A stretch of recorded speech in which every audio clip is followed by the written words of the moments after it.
Night gathers over a bend in the river Boyne. The water moves slowly, black and silver, catching only scraps of firelight. On the bank, a boy crouches beside a small spit. The smell of river fish hangs in the air, sharp, fatty, edged with wood smoke. Above him stands an older man who looks more at the current than at the boy. He is called Finn or Finnegus, a poet and seer. This poet has lived by the Boyne for 7 long years, watching this stretch of water. He is waiting for a single fish. Not just any fish, but a salmon said to have eaten the nuts of hazel trees that hang over the well of Segais, a mythic well of wisdom at the river's source. Tonight, the poet has finally caught one. He hands the salmon to the boy, named Demne, but already known as Finn, and tells him to cook it. The instruction is simple and stark. Roast the fish, and under no circumstances taste it. The boy does as he's told. He turns the fish carefully. The skin tightens and shines with oil. Fat pops and hisses where it hits the coals. As he watches, a blister of hot skin rises on the salmon's side. Finn presses it down with his thumb. The skin bursts.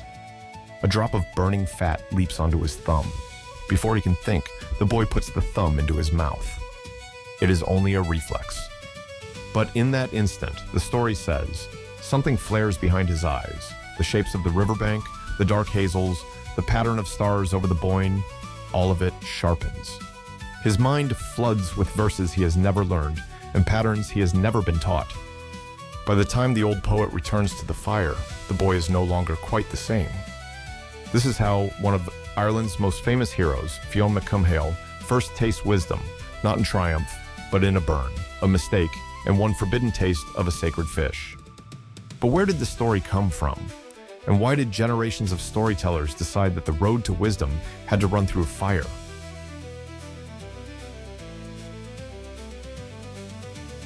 This is Beat Nomads, History and Myths Awakened, the podcast where we follow myths and folktales from their earliest surviving sources to the stories we still tell today. I'm your host, and in this episode, we're spending some time with one of the most iconic tales from the Fenian or Fionn Cycle of Irish tradition. Fionn Cumhaill, often anglicized as Finn McCool, is the central hero of that cycle, a hunter, a leader of a free-roaming warrior band called the Fianna, and a figure of uncanny insight. Reference works on the Fenian Cycle note that one of Fionn's defining traits is his thumb of knowledge. Whenever he puts that thumb to his mouth, hidden truths are revealed to him. Today, we're going to do 3 things. First, we'll trace the written origins of the story, in which Fionn first gains that thumb of knowledge, focusing on the 12th century tale Macgnímartha Finn, preserved in the 15th century manuscript Laud Miscon 610 in the Bodleian Library at Oxford, and discussed by scholars such as Joseph Falaki Nagy. Then, we'll follow the legend in motion. We'll look at the now famous Salmon of Knowledge version, at an older variant where no salmon appears at all, and at related salmon episodes elsewhere in Irish literature, drawing on analyses like Ksenia Kudenko's study of salmon motifs, and on modern folklore summaries that retell the story for contemporary audiences. Finally, we'll ask why this story mattered and still matters. Why should wisdom hurt? Why does it go, not to a king or an established druid, but to a hunted boy on the margins? And what does it mean that a single accidental taste shapes not just a man, but an entire cycle of stories, and even modern Irish cultural identity? So the framing question for this episode is this. What does the legend of Fionn and the Salmon of Knowledge reveal about how medieval Irish storytellers imagined wisdom, power, and the dangerous border between the wild and the civilized?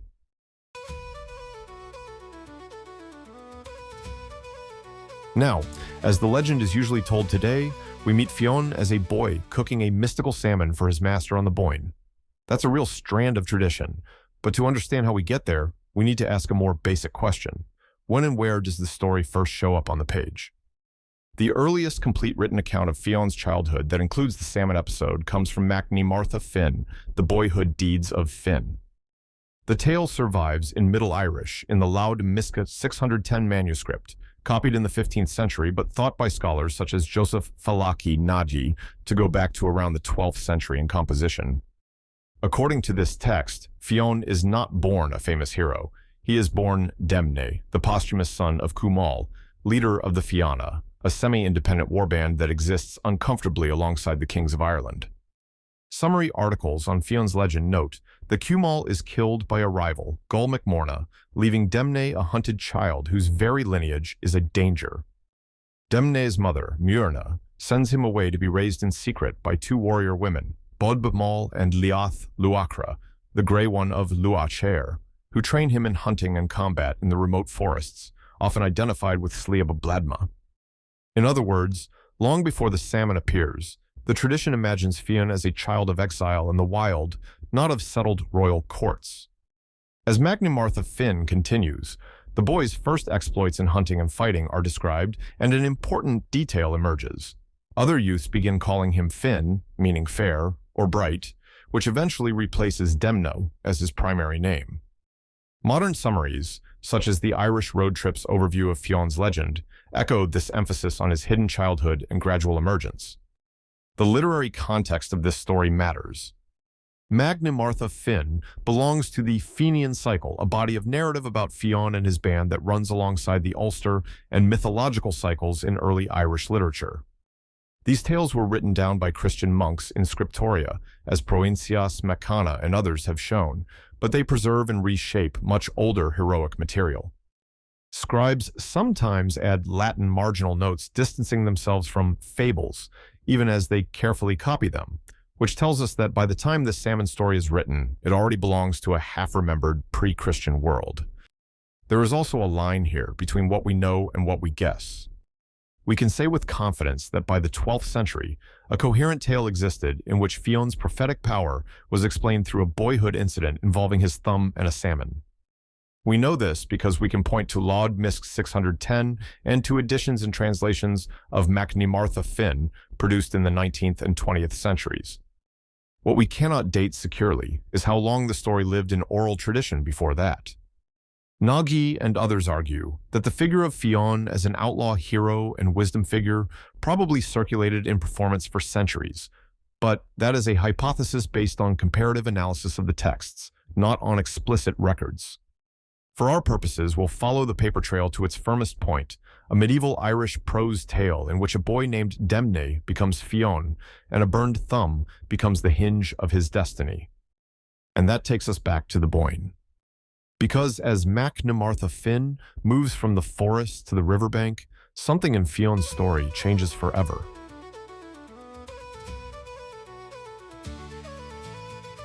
Now, as the legend develops, one scene becomes the center of gravity for Fionn's story.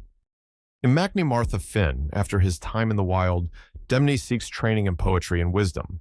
He becomes a pupil of Finn Éaches, Finn the seer, who has withdrawn to live beside the river Boyne. Editions of the tale note that Finn Éaches has done this because of a prophecy.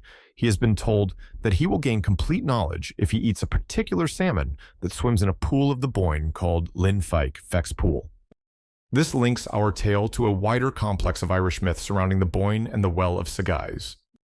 The article on the Salmon of Knowledge and educational resources from Ask About Ireland explained that in medieval tradition, 9 hazel trees grew around this well, dropping their nuts into the water.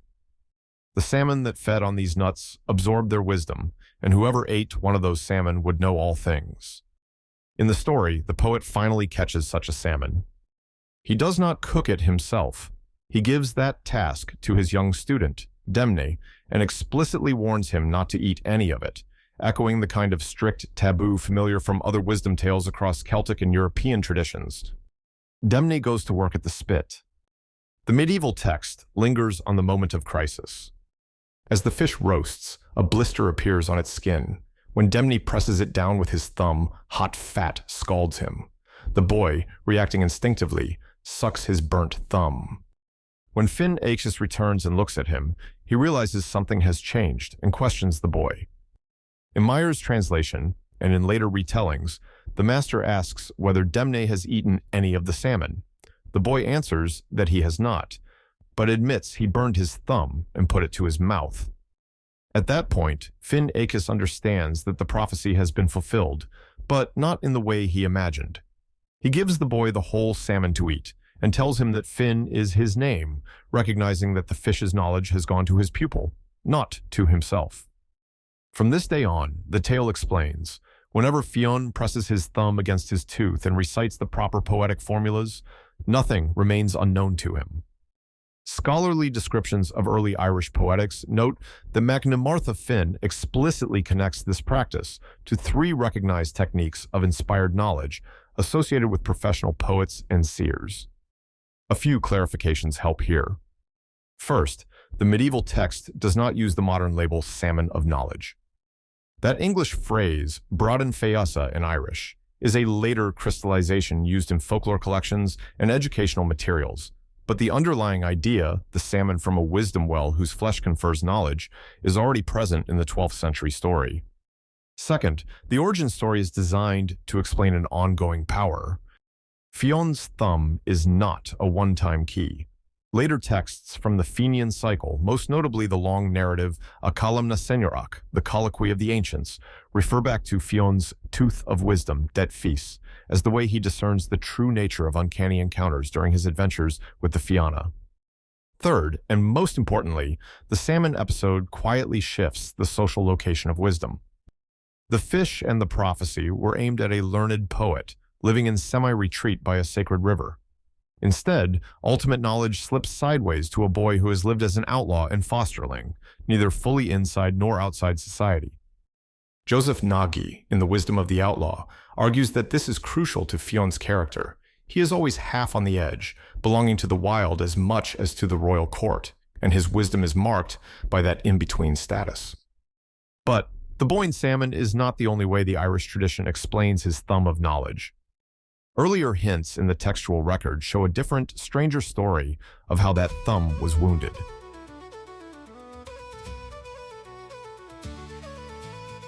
Now, as the legend moved through time, the image of Fionn sucking his thumb for wisdom stayed constant. But the story of how he hurt that thumb was not always tied to a fish. A fascinating variant is preserved in an older narrative episode summarized in modern folklore resources and discussed in overviews of the Fenian material. In this version, the Fianna are camped at a place called Badamere on the river Suir when a mysterious figure named Culdub keeps stealing their cooked food by night. For 3 nights he raids their camp. On the 3rd, Fionn pursues him to a sea fort, a fairy mound, on the plain of Feman. As Culdub darts inside, Fionn kills him in the doorway. A woman in the mound slams the door, and Fionn thrusts his finger between door and jamb. The door crushes his thumb. Once again, he reacts like any injured human being. He puts his thumb into his mouth.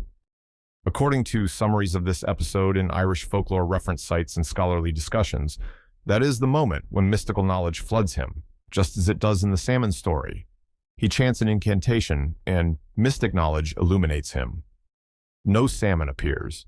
The key elements are the threshold of the otherworld, the fairy fort, and the wounded thumb becoming a channel for revelation. This earlier account matters for 2 reasons. First, it suggests that the core motif in the Fionn tradition is not originally a magic fish, but a wounded thumb put into the mouth at an otherworld boundary. The salmon story seems to graft that thumb motif onto an independent set of traditions about a well of wisdom, hazel trees, and prophetic fish associated with the Boyne. Second, this allows us to correct a very common modern misconception that the Salmon of Knowledge story is the one ancient, authentic origin of Fionn's wisdom, and that everything else is a later embellishment. The manuscript record indicates that the thumb through the door variant is attested earlier, and dedicated studies of the salmon episodes argue that the Boyne fish story is one way, though not the only way. The tradition eventually explained that thumb of knowledge. Once you see that, you can almost feel how the motifs invited each other. On one side, you have a hero whose thumb, once crushed at a fairy door, becomes a conduit for insight whenever it touches his teeth. On the other, you have a cluster of myths about a well of sagais, hazel trees, and salmon in the Boyne that embody stored-up, dangerous knowledge. It does not take a great leap of imagination for a medieval storyteller or scribe to ask, what if that is where his thumb was burned? What if the threshold wasn't a door, but a fish blazing over a fire? Ksenia Kudenko's 2019 article, The Salmon Episodes in Cumhaill and Macgnímartha Finn, Les mythes se pensent entre yucca, published by Ulster University, explores exactly this kind of crosstalk between myths. She compares Fionn's salmon to a much stranger episode from the love tale Cumhaill, The Wooing of Mámara, in which a hero named Iogan wins a salmon that appears every 7 years in the river Ebro in Spain. This fish is covered in wool. His wife cuts off the skin and weaves it into a cloak. When Iogan puts the cloak on, his body shines with many colors, and he gains the epithet Tidlech, the shining. In that story, the salmon does not grant verbal wisdom, but royal radiance and kingship. Yet, the structural pattern is strikingly similar. A rare salmon, a cyclical appearance, and a human hero, transformed by mediated contact with the fish, through cooking in Fionn's case, through weaving a cloak in Iogan's. Anthropologists, influenced by Claude Lévi-Strauss's famous book The Raw and the Cooked, have pointed out that food preparation is often used in myth to symbolize the taming of raw, dangerous power into something culturally usable. Joseph Nagy, in his work on Fionn, suggests that the act of roasting the salmon and the moment of burning the thumb mark precisely this transition. Fionn is scarred at the point where otherworld knowledge passes through fire into human use. In the popular modern image of Fionn with his thumb of knowledge, those strands have fused. The boy cooks the fish, burns his thumb, tastes wisdom, and carries that mark with him for life. But to see why wisdom needed to come to this boy in the first place, we have to look at who he becomes.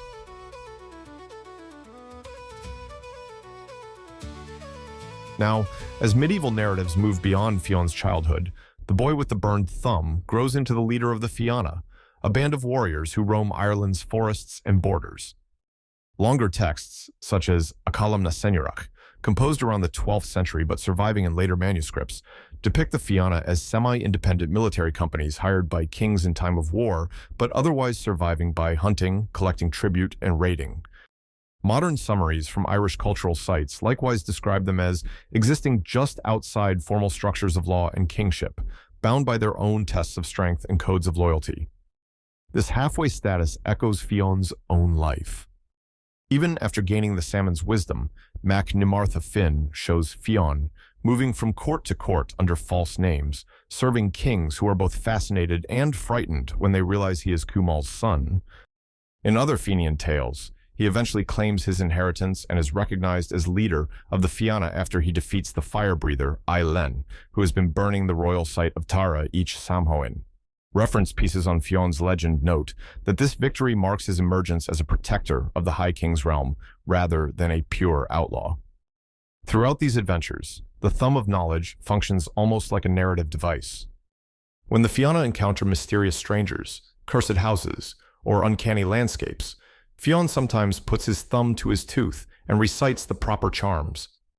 In Acallam na Senyarach, his tooth of wisdom is named explicitly. In other episodes preserved in later folklore collections, he uses this power to recognize fairy traps and hidden enemies.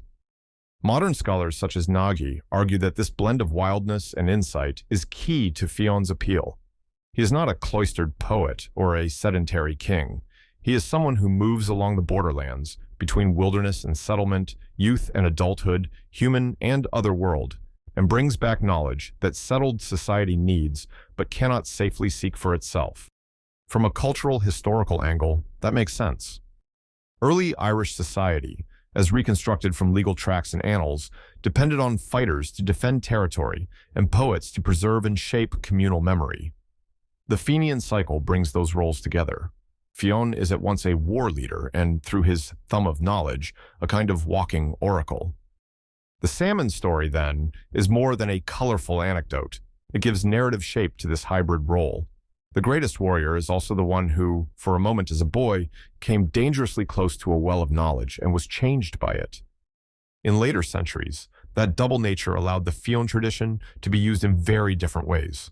In Scottish and Irish folktales collected in the 18th and 19th centuries, a softened Finn MacCool appears as a giant who builds causeways and shapes mountains, a humorous landscape maker rather than a brooding seer.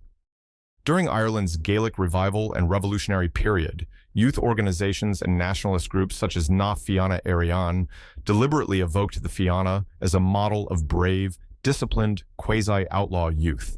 Historian Marnie Hay has traced how this romanticized image of Fenians drew on both literary and folkloric strands of the Fionn tradition. Through all these transformations, one motif persists. Fionn is never just muscle. He is always in some way the man whose mind sees further. And that brings us to the bigger question. What exactly does the Salmon of Knowledge mean?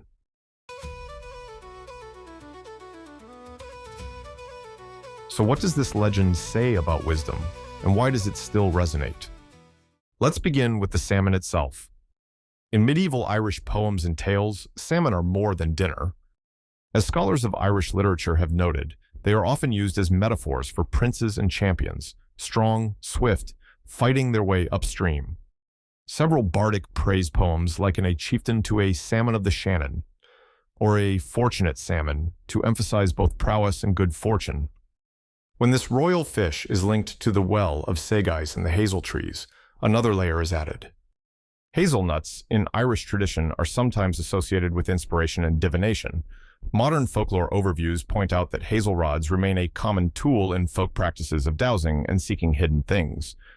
Eating a salmon that has eaten hazelnuts from a wisdom well becomes, symbolically, a way of taking into oneself concentrated, dangerous knowledge. Into this symbolic structure steps Demna, a boy who is, by social standards, marginal. He is not a recognized heir sitting safely in Tara. He is the son of an outlawed war leader, raised in the wild by foster mothers, and only later taken into the orbit of a professional poet as a servant and pupil. The prophecy about the salmon seems to aim its gift at the established learned man, Finn. Yet the narrative insists that the gift slips sideways, to the boy at the edge of things. The instrument of that transfer is pain. Across the variants, Fionn's wisdom begins in an injury, a crushed thumb in a fairy door, or a burned thumb over a fire. In both cases, he reacts without thinking by putting the injured thumb into his mouth. Only then does the light of Imbas, inspired knowledge, burst in. Ancient descriptions of Imbas Forosnai portray it as intense and risky, involving ritual fasting and sensory deprivation. There are even later Christian condemnations of such practices as suspect. The salmon legend translates that old sense that knowing truly can hurt into the most ordinary of images: a blister, a burn, a boy who did what he was told until, for 1 second, he didn't. Comparative mythologists often place Fionn's story alongside others. The Welsh boy Gwyn Bach accidentally tastes drops from the cauldron of inspiration in the tale of Taliesin. The Norse hero Sigurdur burns his finger on a dragon's heart and suddenly understands birdsong. Scholars point out that Fionn fits this broader pattern of accidental wisdom through a forbidden taste, but with uniquely Irish features: the hazel trees, the Boyne, the well of Sagais, the thumb pressed to the tooth. For listeners today, a few threads stand out. First, the story gives us a vivid picture of accidental genius. Fionn does not earn his wisdom through long schooling or moral perfection. He earns it, if that's the right word, by working close to power and getting hurt. In a world where access to knowledge is still unevenly distributed, there is something both appealing and unsettling in a tale where the wisest figure is the one who was never meant to have the gift. Second, the legend insists that wisdom is a gift and a burden. Fionn's thumb of knowledge saves lives and guides decisions. Later tales use it as the reason he can see through glamours and sense unseen dangers, but it also sets him apart. As Nagy emphasizes, he never quite becomes just another nobleman. He remains a liminal figure, outlaw leader, forest dweller, seer, marked by a childhood wound. Third, the story keeps coming back whenever Ireland talks about its past and its future. During the cultural revival of the late 19th and early 20th centuries, writers and activists invoked Fionn and the Fianna to imagine a brave, youthful Ireland ready to reclaim its sovereignty. Marnie Hay's study of Na Fianna Éireann shows how nationalist groups deliberately styled themselves as modern Fenians, young warriors following a leader with vision beyond the ordinary. In contemporary Ireland and the diaspora, the Salmon of Knowledge shows up in children's books, school resources, tourist trails along the Boyne, and public art. Sites like Ask About Ireland and local heritage projects in places like Drogheda retell the story in simplified form, but the core image remains, a single taste that changes everything. At its heart, the legend of the Salmon of Knowledge is not about being pure or perfect. It is about being close enough to the fire of the other world that when you get burned, you come away seeing differently.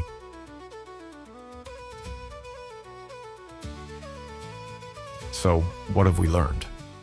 The story of Fionn and the Salmon of Knowledge, as it circulates today, crystallized in the medieval Irish tale Macgnímartha Finn, probably composed around the 12th century, and preserved in the Loud 610 manuscript, where a hunted boy named Demne, already known as Finn, gains his prophetic knowledge when he burns his thumb while cooking a prophetic salmon from the Boyne and instinctively sucks the wound. Earlier and parallel traditions, summarized in folklore collections and analyzed by scholars, show that Fionn's thumb of knowledge was first linked to an encounter at the door of a fairy mound, and that salmon can transform other heroes as well, granting kingship or radiance rather than verbal wisdom. Studies of these episodes argue that they are variations on a shared pattern, otherworldly power passing through fire or craft into human bodies, leaving a scar and a new identity. Taken together, the legend reveals a culture that imagined wisdom as dangerous and liminal, a gift that comes through pain to those on the margins and that can never be entirely owned by kings, churches, or institutions. It still resonates because we too live in a world where knowledge changes us, often at a cost.